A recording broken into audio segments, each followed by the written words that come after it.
Our light is out. It'll be fine. Hello, everybody. I'm Will. And I'm Kristen. And this is So I'm Watching Riverdale, Season 7, Episode 19. Chapter 136, The Golden Age of Television. Yeah. I like that. I think they're gonna do it. I don't know what our conversation's gonna be like. I'm gonna have to think about some of it. And I'm gonna have to watch some of it again, but where I'm at now, I enjoyed what I watched based on what I remember. Yeah. Does that make sense? Based on what I know, based on what I remember, I enjoyed it. It kind of didn't dawn on me that staying in the 50s was even an option. Yeah. Same. That's wild. I agree. I mean, I kind of like it. Yeah. And given... It's such a weird way to reverse engineer this show. Mm-hmm. To start it with crazy, modern, dark notions, and then work back to the town with pep. Yeah. You know what I mean? I agree. But it's one of those, that poster's staying. That's not going anywhere. Oh, yeah. Unless they make a new, better one. Scholars, I think, will write about this show. I think. Well, it just, it was such a wild ride. It was so popular, and it was so crazy that I do think this is one of those forest for the trees moments. Where I think now that we kind of have the whole thing, there's still some things that are kind of baffling to me. I have no idea what Julian is. I don't get it. Is there a comic book explanation for it? Oh, I don't know. I don't care that much either. That's my thing with Clay, is I like Clay fine. He's sweet. He's cute. Kevin is in love with him. It's all there. But you had a perfectly good moose. No, I get it, because sometimes things... This is still a TV show that is people's jobs. And if Cody was, off this way, or Charles went that way, or... Because even the Tabitha, I feel okay. I feel good. Okay to good. About where we ended with Tabitha, because... they could have just written her off. Yeah. We could have just, gotten rid of her. But she was in, 4 or 5 episodes of this season. And she was a strange character to begin with because she was born from a need for her. Mm-hmm. But then, all things considered, she was one of a handful of superfluous characters when we get to this point. She did really save some of the worst parts of the previous I thought Erin was great. And because she came up in season 5, right? Mm-hmm. Yes. Yeah, that was a bummer of a season, and she pulled out some of the best stuff. Well, the pairings are all very interesting in ways that, a lot of TV shows smash characters together to make mouth noises, you know? Mm-hmm. And this show did that, but it didn't... There was something different about this show. At every step of the way, there was something special about this show, even when it was... I never really felt like that's what they were doing.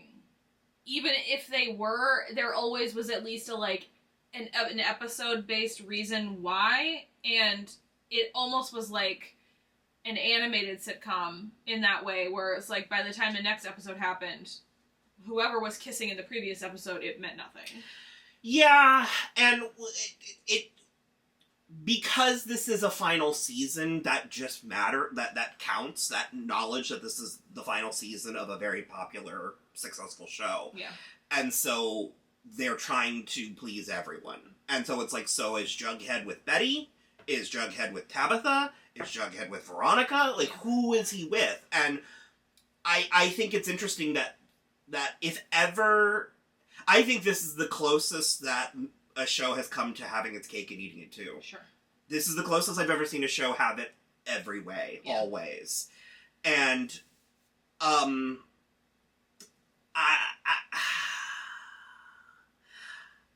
could probably go more there, but we're technically not done yet. Yeah, so, there's one more. I think let's go Archie and Reggie had their scenes. Yeah, basically is what happened is Angel Tabitha, and she just is an angel. I love it. I considering that I'm always asking for angels, they just ask more questions than I think they answer. It's such a coded word. I agree. She also only had the 2 eyes. None of them were spinning or blinking. Yeah, no, come on. So basically, she was trying to iron out all the different timelines. Yeah. Because they got screwed up with the comet last season. The comet and the bomb and everything. And she sort of put everybody in the 50s while she dealt with it off screen. They were also supposed to be making that timeline better. And they did.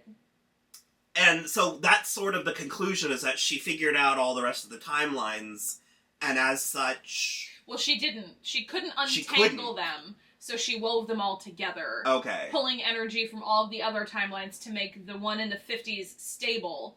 But in doing that, she couldn't then transport them back to the present. So they're stuck in the 50s. They are stuck in the 50s. And so then the question was whether or not they want to remember the past. And most of them... All of them did, except for Clay and Julian. But then only Jughead and Betty remembered the bad and the good. I didn't finish my Clay point. What I was going to say is he comes out of nowhere if you just watch the show, but it's because his character is from the comics, and his character is who Kevin marries in the comics. Okay. So the Kevin and Moose thing is not canonical, to what I understand. Okay. I just liked Kevin and Moose, so that was just a personal thing that I just got over. And so it's like, I'm largely fine with it. Well, my thing was, I was like, are Kevin and Fangs and Tony gonna remember that they have a baby together? Like, where's that baby? I would rather not have to. I'm fine just wondering. Well, I know, but I mean, like, is Tony gonna have a breakdown because she birthed a child and now she doesn't remember? I don't think so. I don't think that's coming. They were in a throuple at the beginning of last season. And it was bad, because Kevin was suing them, and it was, remember, it was... Well, that was, okay, I'm fine pretending that didn't happen. Sure. If we pull at too many of the threads, it does get into a place where then I get angry, because there was seemingly a lot of the discord that was happening in season 6 was the result of these supernatural machinations behind the scenes. And so... if that's why it's not being brought up again, because that was all taken care of, and essentially that timeline doesn't exist anymore, so that baby doesn't exist anymore, then whatever. That's fine. I'll allow it. Because that's not even bringing up Riverdale. I mean, does Tony know that she's La Llorona? Like, there's... Does Cheryl know she's a literal witch? So some of Does this, Betty I think, know she feasted on Archie's semen? Some of this, I think, is better left unremembered. Yeah. Which is where I'm coming to, where it's like, I find what they've done. We love this season. Oh, yeah. It's apparently not a hot take, but it's apparently not everybody's feeling. Oh, no, I think it's some fantastic. people are like, what the fuck is this shit? Like, where's my crazy soap opera?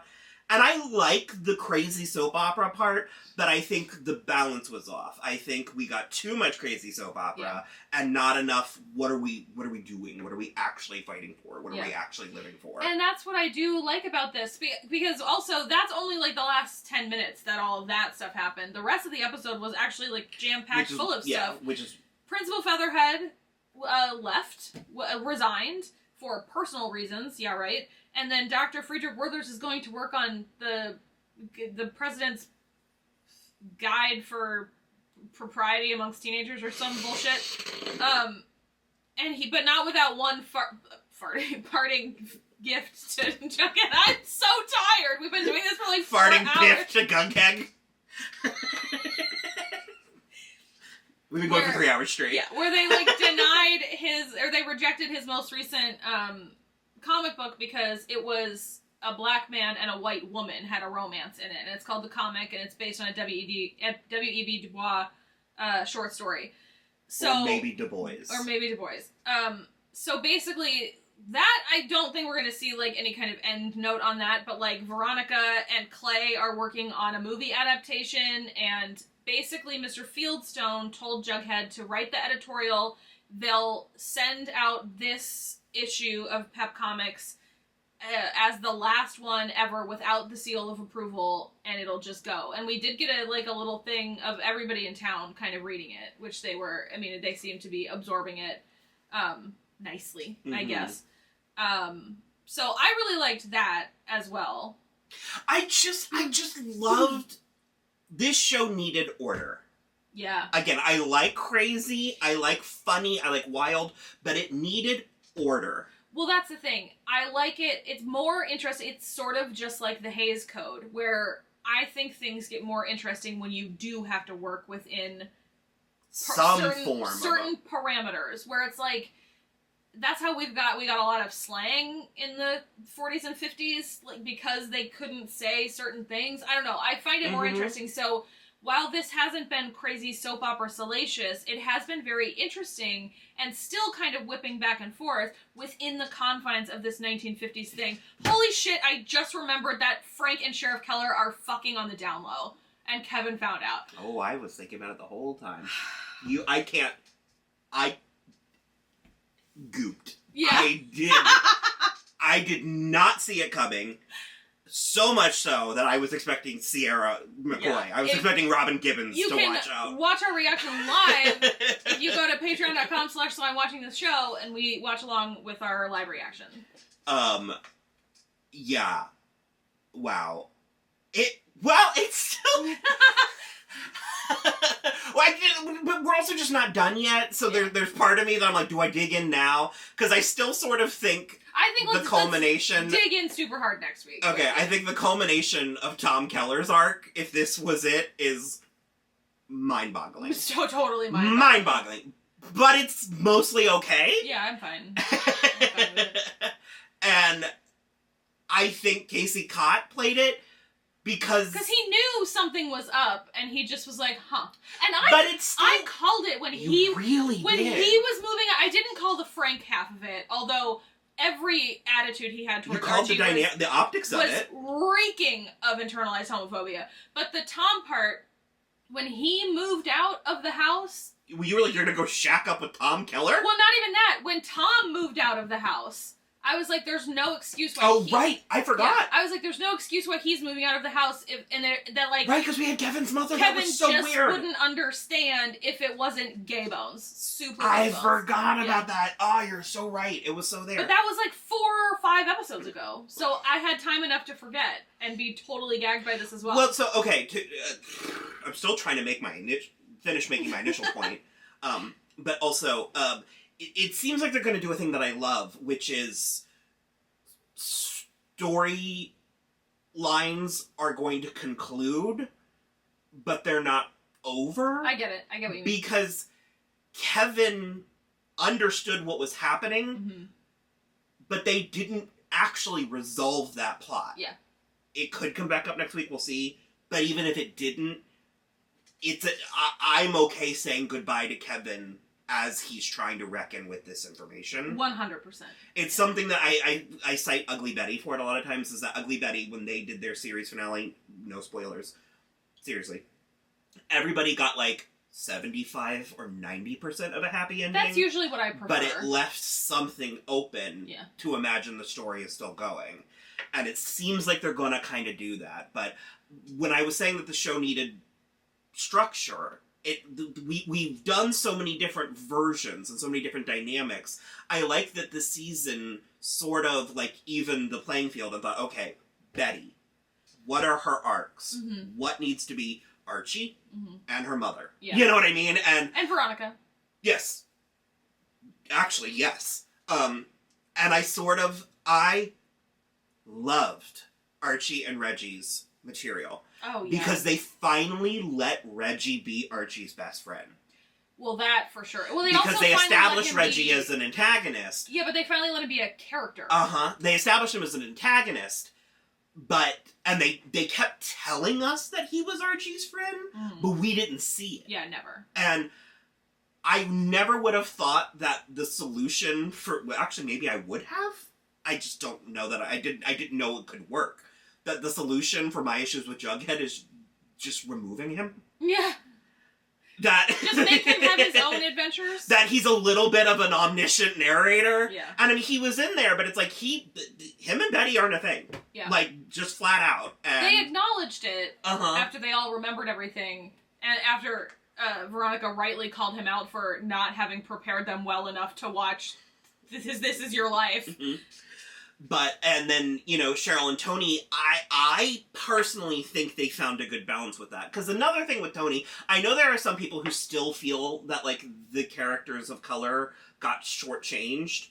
But I think well, some of them 100% did. But I don't... Tony's a secondary character. I also don't think that's true of Tony. She got a lot of material. And she's there from, like, season 2. No, I understand that. But this show, this show is about 4 characters... arguably 5. Yeah. So it's about the core 4, the Betty, Archie, Jughead, Veronica, and then Cheryl, depending. Yeah.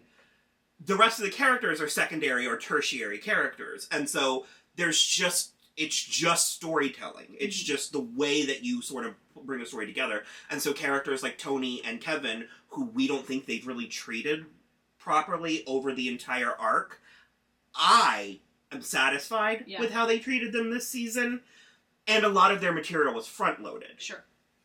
Which I think was good, because the show needed to be like, you know, those critiques you gave us, we took them into consideration, and we did a decent job, again, I think. Yeah. So, and I like that the show, because we were focused on Tony and Cheryl's relationship, but we were focused on Cheryl, and it was a lot of Tony laying in bed like Babe. Yeah.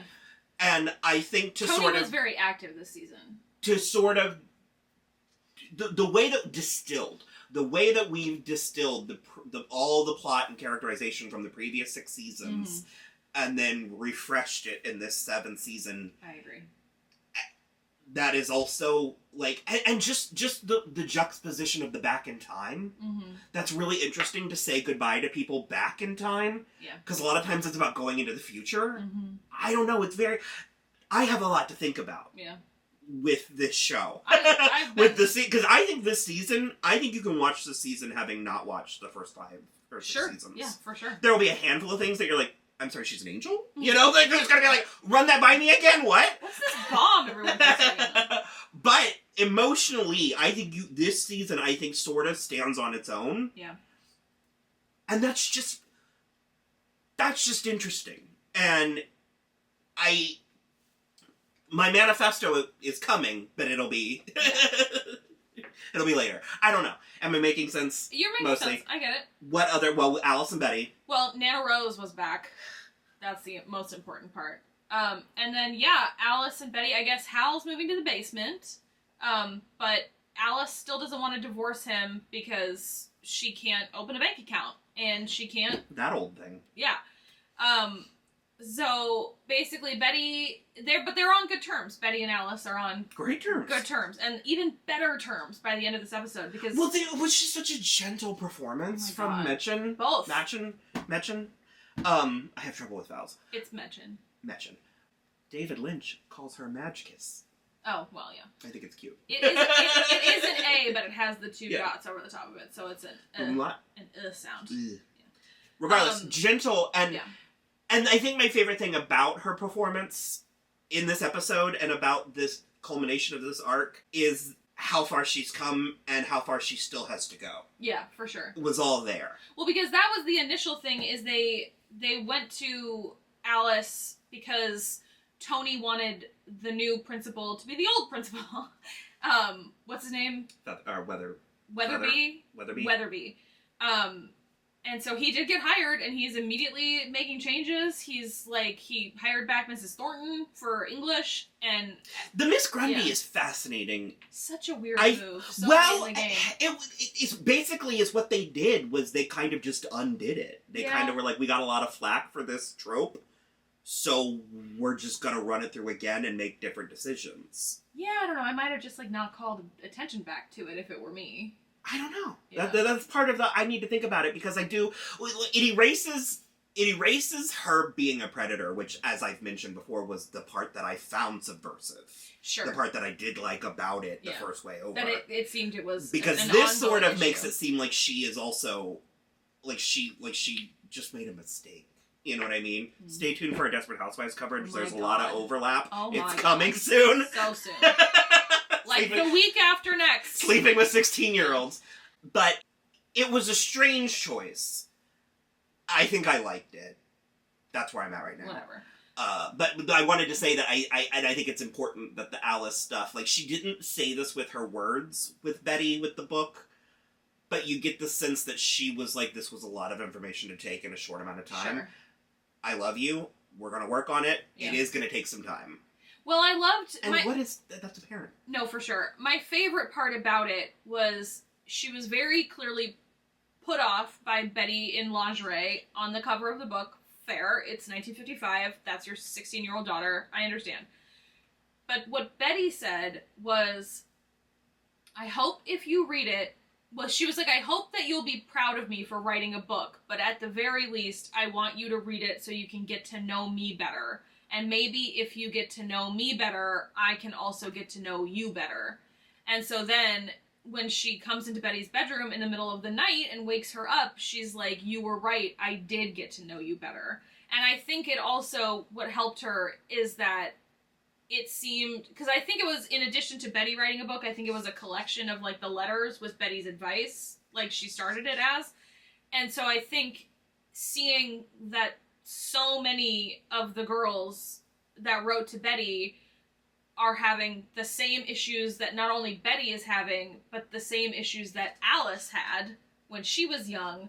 I mean, that's just the kind of thing. But also, if Alice is so helpful. If Alice's concern is, morality, is the 1950s conservatism of it all, reading a book that's showing case by case how Betty analyzes these letters and advises them, it's reassurance to Alice that she does have a moral compass. That she's not actually wayward, Yeah. Well, and also the thing, too, is that, like, that actually isn't Alice's main concern, the morality. I think she used the morality part of it as, like, a weapon, because her actual main concern is appearances. Like, the outside appearances. And so, again, I think her knee-jerk at the beginning in this episode was to be like, my daughter's in lingerie on the cover of a book. How is that going to make me look? And she fought through it. We watched it happen. She did fight through it, and I was, like, amazed and so proud. And you're right, the performance between the two of them in Betty's bedroom was so gentle and so nice, and it was just beautiful. What was it? Lily did something every episode, just of course, but Lily did something in this episode where I was like, it was preposterous. Yeah. If I think of it, I'll pull a clip. I was like, if that were any other actor, this wouldn't land. This wouldn't work. But Lily was able to steer it. And it's not, the show's done a lot of that this season. Because even the Hal thing, I said 2 or 3 weeks ago, I was like, how was the Black Hood? And now he's just kind of like... some guy living in the basement. Kind of like a... Yeah. I was like, that doesn't feel right. And it didn't until the show went ahead and was like, isn't that crazy? Yeah. And I was like, okay, well then yeah. Crazy. So sometimes it's you gotta use it the right way. Yeah. But it's a writing hack where if you acknowledge, it's called lampshading. Mm-hmm. If you acknowledge what's happening is absurd, then sometimes you can get away with it. Then it's kind of fine. All the stuff about, all the Blossom stuff about Clifford and Penelope was... It was good. Nana Rose. Brilliant. Love you. Evelyn Ever got a just spectacular send-off. Well, she wasn't standing up for the black principal, the new black principal, which is gross. And then when Cheryl came in and challenged her to a dance-off to Rockin' Robin, which she did very time period appropriate dance moves, too. I loved it. Evelyn just shrieked and ran away.